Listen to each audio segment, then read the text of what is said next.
মানুষের জয় হয়েছে, মোদিজির গ্যারেন্টির জয় হয়েছে। দায়িত্ব বাড়লো, কাজ করতে হবে। প্রাক্তন মুখ্যমন্ত্রী এখনো তিনি বলছেন পদত্যাগ করবেন। আমি তো বলবো না। সংবিধানে লেখা আছে, সংবিধান বিশেষজ্ঞ বা রাজ্যপাল ঠিক করবে। আমার সব ব্যাপারে কথা বলার কোনো দরকার নেই।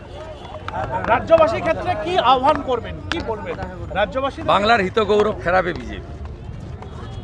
বাংলা সাংস্কৃতিক রাজধানী, আধ্যাত্মিকবাদের রাজধানী। বাংলার ছেলে মেয়েরা বাইরের রাজ্যে চলে গেছে। হাতে কাজ, পেটে ভাত, মাথায় ছাদ, বিজেপির অঙ্গীকার।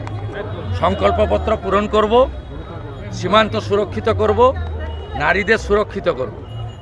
মহিলারা দরকার হলে যখন খুশি বেরাবেন, রাত্রে বেরোনো যাবে না। আগের মুখ্যমন্ত্রীর মতো কথা আগামীর বিজেপির মুখ্যমন্ত্রী বা বিজেপি দল বলবে না।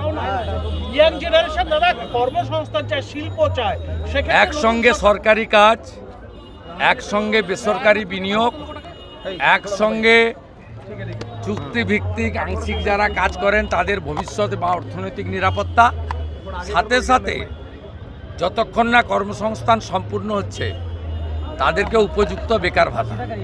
এই সম্মিলিত প্রয়াসের মধ্য দিয়ে আগামী 1 বছরের মধ্যে রাজ্যের মানুষ প্রকৃত পরিবর্তনের স্বাদ পাবেন, এটা আমি বিশ্বাস করি।